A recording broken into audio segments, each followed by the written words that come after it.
नमस्कार, उसमें सत्य मिश्रा आप सभी का अपने YouTube चैनल परीक्षा अड्डा 242 पे स्वागत करता हूं और आशा करता हूं कि आप सभी स्वस्थ और मस्त होंगे। तो दोस्तों आज है 13 फरवरी और 13 फरवरी को बनने वाले करंट अफेयर्स और साथ में जीके के कुछ प्रश्न हैं जो आपके प्रतियोगिता परीक्षा के लिए अति महत्वपूर्ण है। चाहे आप किसी भी एग्जाम की तैयारी कर रहे हो, रेलवे हुआ, एसएससी हुआ, टीचिंग एग्जाम्स हुआ, हर एक परीक्षा के लिए जो करंट होता है वो इम्पॉर्टेंट होता है। ठीक है, तो चलिए यहाँ पे स्टार्ट करते हैं आज की क्लास का पहला प्रश्न।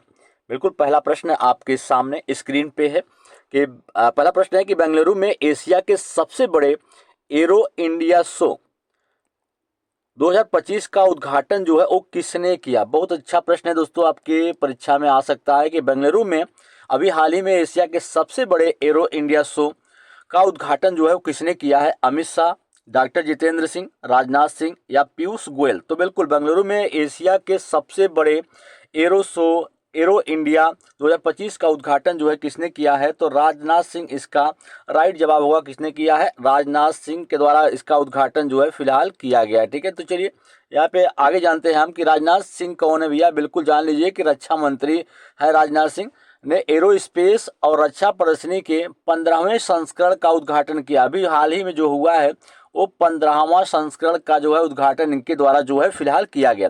शो में अगर हम बात करें तो शो में कौन कौन शामिल होगा, तो शो में करीब 30 देशों के रक्षा मंत्री या प्रतिनिधि और 43 देशों के वायुसेना प्रमुख और सचिव जो है वो मौजूद रहेंगे। शो के पहले 3 दिन जो है बिजनेस विजिटर्स और आखिरी 2 दिन जो है आम लोगों के लिए रहेगा। बिल्कुल यहाँ पे जो शो यहाँ पे कंडक्ट करवाया जा रहा है उस शो में पहले 3 दिनों तक जो है बिजनेस विजिटर्स जो हैं वो रहेंगे और आखिरी का जो दिन 2 दिन बचेगा उसमें आम लोगों के लिए रहेगा। ठीक है, इसमें 5वीं जनरेशन के फाइटर जेट भी जो है वो शामिल है। सबसे बड़ी बात बिल्कुल जान लीजिए कि इसमें 5वीं जनरेशन के फाइटर जेट को भी जो है शामिल किया गया। अमेरिकी एयरफोर्स ने अपने 5वीं जनरेशन के फाइटर जेट जो है F-35 को और रूस ने अपने सुखोई Su-57 को बेंगलुरु के एयर शो में प्रदर्शन के लिए जो है वो भेजा है। चलिए हम आगे चलते हैं दोस्तों, अगले प्रश्न पे बढ़ेंगे और अगला प्रश्न बिल्कुल अच्छा प्रश्न है। ये भी यहाँ पूछा गया आगामी आपात अरब शिखर सम्मेलन का आयोजन जो है वो कहाँ किया जाएगा। आपात अरब शिखर सम्मेलन का आयोजन जो है वो कहाँ किया जाएगा, काहिरा में, दोदोमा में, मनीला या कुवैत सिटी में। तो बिल्कुल अगर हम इसके राइट जवाब की बात करेंगे तो इसका राइट जवाब दोस्तों क्या हो जाएगा, काहिरा इसका राइट जवाब होगा, यानी ऑप्शन नंबर फर्स्ट बिल्कुल सही होगा।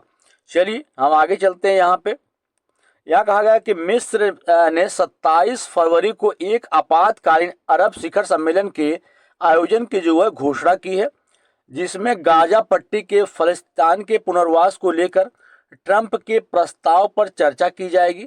और ट्रंप के प्रस्ताव से अरब देश जो है नाराज है, जिसमें अगर हम बात करें तो अरब देश जो है ट्रंप के प्रस्ताव से नाराज है, जिसमें मिस्र है, जॉर्डन है, सऊदी अरब भी शामिल हैं। ठीक है, चलिए हम अगले प्रश्न की तरफ भैया बढ़ते हैं और अगला प्रश्न बिल्कुल आपके सामने यहाँ पे स्क्रीन पे आप देख पा रहे होंगे, बिल्कुल आपके सामने है। इसमें कहा गया है कि रक्षा मंत्रालय ने नौसेना के 11 गश्ती जहाज और 3 प्रशिक्षण पोत उपलब्ध कराने के लिए किस सार्वजनिक क्षेत्र के उपक्रम के साथ MOU पर हस्ताक्षर जो है वो किए हैं। Bharat Dynamics Limited, Bharat Electronics Limited, रक्षा अनुसंधान एवं विकास संगठन, भारत हैवी इलेक्ट्रिकल्स लिमिटेड। तो बिल्कुल इसका राइट जवाब क्या हो जाएगा, भारत इलेक्ट्रॉनिक्स लिमिटेड जो है इसका राइट जवाब होगा कि रक्षा मंत्रालय ने नौसेना के लिए 11 गश्ती जहाज और 3 प्रशिक्षण पोत जो है उपलब्ध कराने के लिए बिल्कुल सार्वजनिक क्षेत्र के उपक्रम के साथ जो है MOU पर हस्ताक्षर जो है वो किए हैं।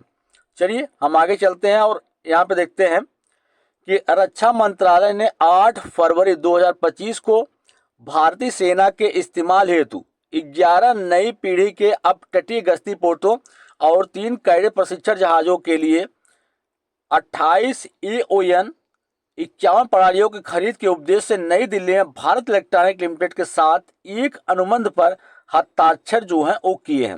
अगर हम बात करें कि इसकी पूरी लागत कितनी होने वाली है तो 6 करोड़, बिल्कुल 6 करोड़ 42 लाख, बिल्कुल यहाँ पे 642.17 करोड़ रुपए जो है इसकी लागत होने वाली है, जिसमें खरीद भारतीय IDM श्रेणी के तहत कर विभागी, बिल्कुल यहाँ पे जो है इसकी श्रेणी के तहत जो कर है वो भी इसमें जो है वो शामिल है। तो रक्षा मंत्रालय ने 8 फरवरी 2025 को भारतीय नौसेना के इस्तेमाल हेतु यहाँ पे 11 नई पीढ़ी के अपतटीय गश्ती पोत और 3 कैडेट प्रशिक्षण जहाजों के लिए यहाँ पे 28 UN 51 प्रणालियों की खरीद के उद्देश्य से नई दिल्ली में भारतीय इलेक्ट्रॉनिक लिमिटेड के साथ एक अनुबंध पर हस्ताक्षर किए हैं। अगर जिसकी हम लागत की बात करें तो 642.17 करोड़ रुपए इसकी जो है लागत है। चलिए भैया आगे बढ़ते हैं और यहाँ पे जानते हैं, बिल्कुल अगर हम बात करें तो EON 51 electro opticals fire control प्रणाली है जो इलेक्ट्रो ऑप्टिकल और थर्मल इमरजेंसी उपकरणों का उपयोग करने के लक्ष्यों की खोज, पता लगाने व वर्गीकृत की सुविधा प्रदान करता है।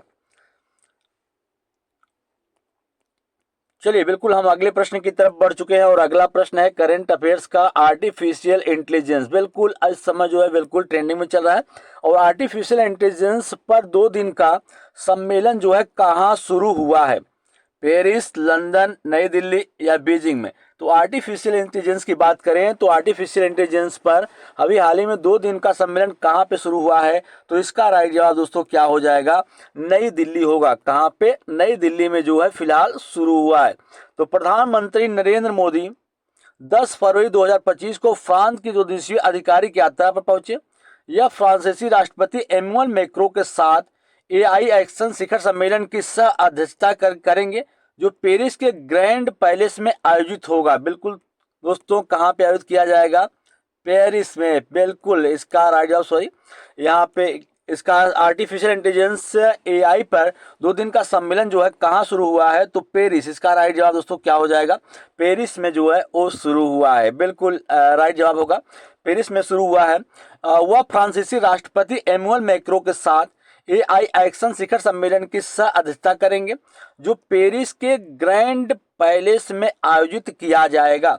इस शिखर सम्मेलन का उद्देश्य क्या है जान लीजिए कि वैश्विक नवाचार, AI सुरक्षा नीति निर्माण पर चर्चा करना और इससे दुनिया के प्रमुख, इसमें जो है जान लीजिए इसमें कौन कौन शामिल रहेगा। इसमें दुनिया के प्रमुख है नेता, top tech executive and policy makers भाग लेंगे और इस वैश्विक मंच में कई प्रमुख हस्तियां भी जो हैं वो शामिल होने वाली हैं। तो चलिए जानते हैं कि कौन कौन से हस्तियां जो हैं इसमें शामिल होने वाली हैं, उसकी यहाँ पे लिस्ट है बिल्कुल आपके सामने कि अमेरिका के उपराष्ट्रपति JD वेंस, चीनी उप प्रधानमंत्री झांग गुओकिंग, यूरोपीय आयोग के अध्यक्ष Ursula van der Leyen, German chancellor Olaf Scholz, open AI के CEO सैम आल्टमैन, गूगल के CEO सुंदर पिचाई।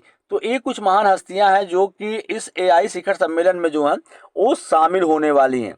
चलिए भैया हम आगे चलेंगे, अब जानेंगे कि शिखर जो सम्मेलन किया जा रहा है इसका एजेंडा क्या है, इसका मुख्य उद्देश्य क्या है।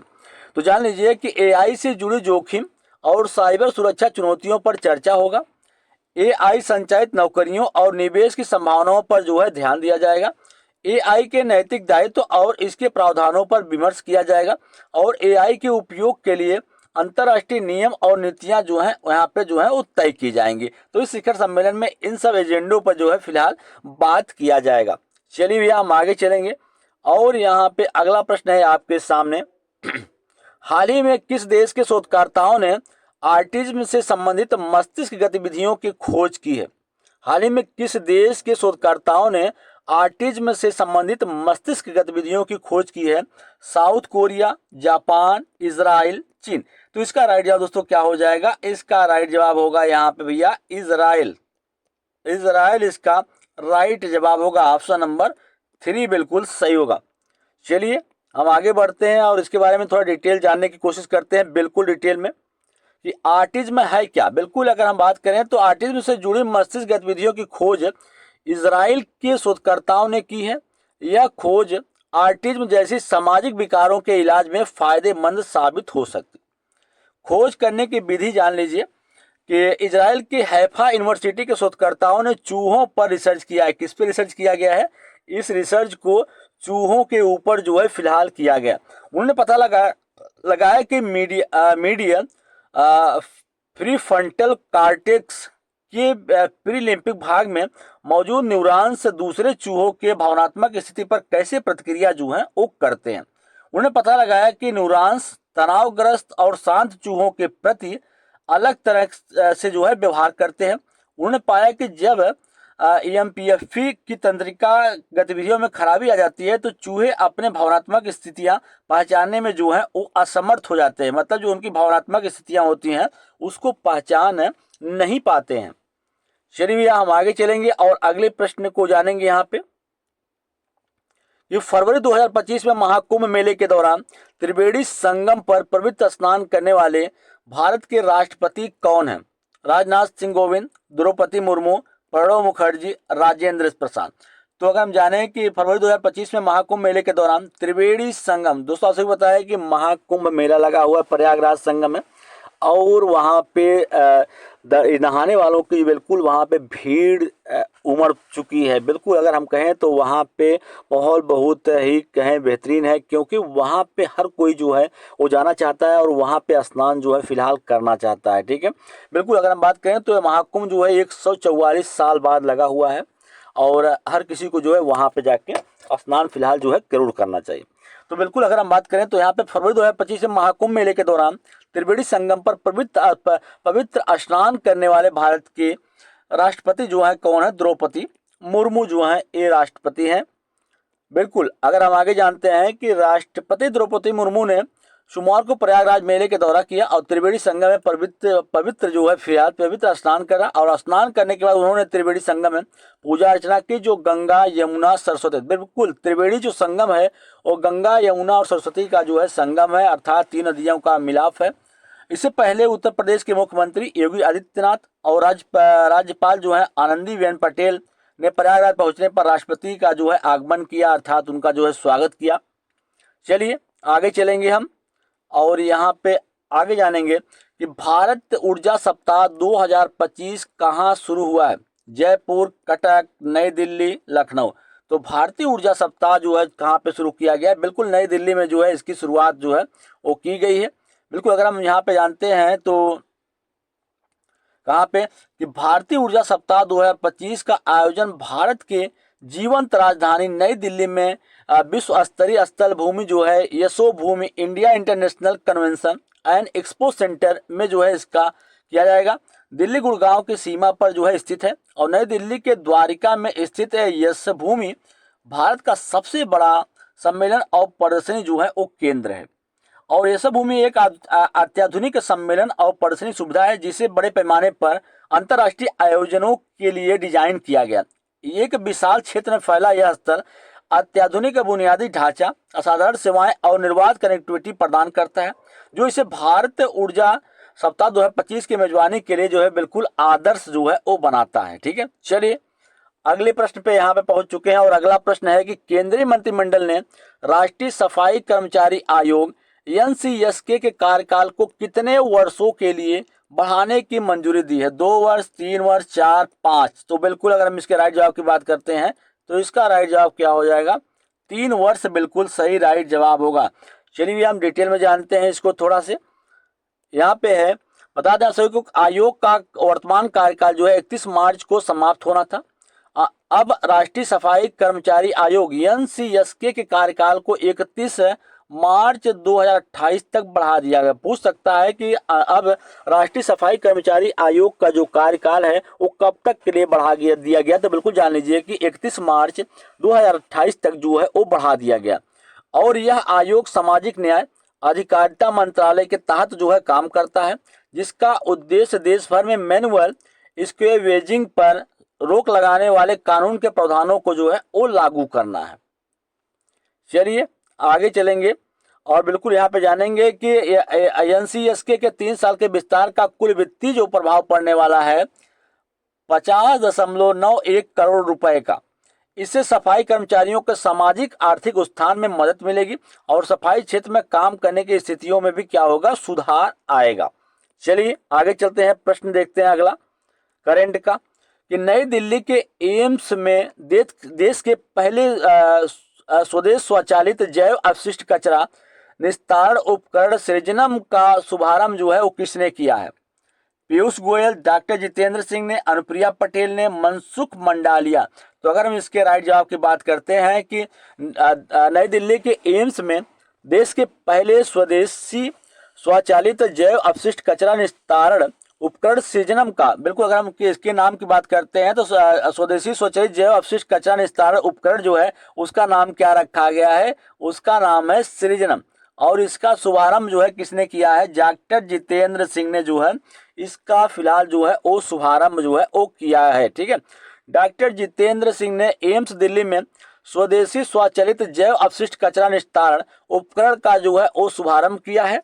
केंद्रीय मंत्री डॉक्टर जितेंद्र सिंह ने 10 फरवरी को नई दिल्ली के अखिल भारतीय आयुर्वेदिक संस्थान एम्स में देश के पहले स्वदेशी स्वचालित जैव अपशिष्ट कचरा निस्तारण उपकरण सृजनम का शुभारंभ जो है किया है। और बिल्कुल बताना चाहेंगे कि तिरुवनंतपुरम में वैज्ञानिक और औद्योगिक अनुसंधान परिषद के राष्ट्रीय अंतर अनुशासनात्मक विज्ञान और प्रौद्योगिकी संस्थान की ओर से विकसित यह देश में अपनी तरह का पहला जो है वो उपकरण है। चलिए भैया हम आगे बढ़ेंगे और अगले प्रश्न को यहाँ पे देखेंगे कि लोकसभा अध्यक्ष ओम बिरला ने संसद में कितनी भाषाओं में अनुवाद सेवाओं के विस्तार की जो है घोषणा की है, 5, 6, 7, 10। तो बिल्कुल इसके राइट जवाब की अगर हम बात करते हैं तो इसका राइट जवाब क्या हो जाएगा, 6। बिल्कुल 6 भाषाओं का यहाँ पे अनुवाद सेवाओं को विस्तार जो है किया है। बिल्कुल ऑप्शन नंबर सेकंड जो है वो राइट जवाब हो जाएगा।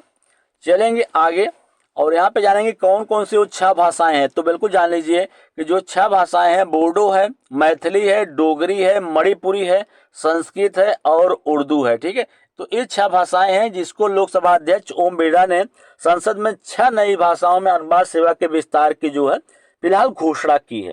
तो चलिए आगे चलते हैं और अगले प्रश्न को देखते हैं यहाँ पे कि बिल्कुल हाल ही में ICAR NRIIPM ने अपना कौन सा स्थापना दिवस जो है वो मनाया है। तो बिल्कुल अगर हम इसके राइट जवाब की बात करेंगे तो कौन सा स्थापना दिवस जो है मनाया है, तो फिलहाल जान लीजिए कि 37वां, बिल्कुल इसका राइट जवाब क्या हो जाएगा, 37वां स्थापना दिवस जो है वो मनाया है। बिल्कुल राइट जवाब है ऑप्शन नंबर 3 जो है इसका राइट जवाब होगा। बिल्कुल अगर हम यहाँ पे जानते हैं कि राष्ट्रीय समेकित नसी जीव प्रबंधन अनुसंधान संस्थान जो है 12 फरवरी 2025 को अपना जो है 37वां स्थापना दिवस मनाया है। बिल्कुल अगर जान लीजिए कि मनाया है क्योंकि आज है आपके 13 फरवरी, जो पौधे संरक्षण और समेकित नसी जीव प्रबंधन में लगभग 4 दशकों की उत्कृष्टता को दर्शाता है। 37वां स्थापना दिवस एक यादगार कार्यक्रम होगा जो संस्थान की विरासत और भविष्य की दृष्टि को जो है वो दर्शाता है। चलिए भैया हम आगे चलेंगे। अब यहाँ पे आपको बता दें कि जीके के कुछ प्रश्न हैं जिसको यहाँ पे देखेंगे कि भारत का राष्ट्रीय पशु कौन सा है। अगर हम भारत के राष्ट्रीय पशु की बात करते हैं तो भारत का राष्ट्रीय पशु कौन सा है, बाघ है। पंचतंत्र के लेखक कौन है, तो पंचतंत्र के लेखक बिल्कुल जान लीजिए कि विष्णु शर्मा है। कौन है, विष्णु शर्मा जो है पंचतंत्र के लेखक हैं। कंप्यूटर को हिंदी में क्या कहा जाता है, बिल्कुल कंप्यूटर को हिंदी में संगणक कहते हैं। क्या कहते हैं, संगणक कहते हैं। चलिए भैया हम आगे चलेंगे और यहाँ पे अगला प्रश्न है यहाँ पे जीके का कि सीपीयू का फुल फॉर्म क्या होता है। सीपीयू के फुल फॉर्म की बात करते हैं अगर हम सेंट्रल प्रोसेसिंग यूनिट होता है। क्या होता है, सेंट्रल प्रोसेसिंग यूनिट होता है। किस नदी को भारत की जीवन रेखा जो है कहा जाता है। बिल्कुल अगर हम बात करें तो किस नदी को भारत की जीवन रेखा कहते हैं, तो गंगा नदी को भारत की जीवन रेखा कहा जाता है। कंप्यूटर में प्रयुक्त आईसी चिप जो होता है किसका बना होता है, जान लीजिए आईसी चिप जो होता है कंप्यूटर में प्रयुक्त होने वाला वो सिलिकॉन का जो है फिलहाल बना होता है। किसका, सिलिकॉन का बना होता है। चलिए अगले प्रश्न पे, भारत का, बिल्कुल भारत का पहला उपग्रह कौन सा है। अगर हम भारत के पहले उपग्रह की बात करते हैं तो भारत का पहला उपग्रह कौन सा है, तो आर्यभट्ट है। तो विश्व का सबसे बड़ा महाद्वीप कौन सा है, विश्व का सबसे बड़ा जो महाद्वीप है वो कौन सा है, एशिया महाद्वीप है। अंतरिक्ष में पहुंचने वाला विश्व का प्रथम व्यक्ति कौन सा है। अगर हम जाने यहाँ पे तो अंतरिक्ष पर पहुंचने वाला विश्व का प्रथम व्यक्ति कौन सा है, तो मेजर यूरी गागरिन जो है वो पहली व्यक्ति हैं। ठीक है, मेजर यूरी गागरिन। दोस्तों आज के लिए इतना ही। अगर आपको वीडियो अच्छा लगे तो फिर लाइक शेयर सब्सक्राइब दोस्तों जरूर करिएगा।